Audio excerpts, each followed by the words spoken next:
Welcome नाज़रीन, मैं आपके लिए दिलचस्प और मुनफरद वीडियो लेकर आया हूँ। जैसा कि आप इस वीडियो में देख रहे हैं कि दिलचस्प एक बंदा है जो पुल के ऊपर बैठा है और ये नीचे नहर के पानी में कपड़े वॉश कर रहे हैं। लेकिन आप ये देख रहे हैं कि एक पीछे बैग पर एक सोटी लगाता है, वो कहता है कि दूसरे वाला मुझे मार रहा है, हालांकि ऐसा होता नहीं।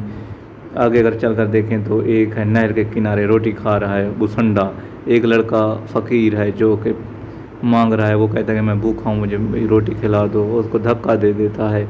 एक डाकू आता है पिस्तौल उठा के और उसका मोबाइल भी छीन लेता है, मोटे का रोटी भी छीन लेता है और इस गरीब बेचारे बच्चे को दे देता है। वो आंसू पूछता रोटी खाना शुरू कर देता है और शुक्र अदा करता है कि। और ये है एक दिल्ला जिसके ऊपर एक लड़की बैठी है, लेकिन लड़की ने क्या किया, इस दिल्ले में आग लगा दी। जो ही वो बैठना शुरू कर दिया तो उसके बैग पे आग लग गई और वो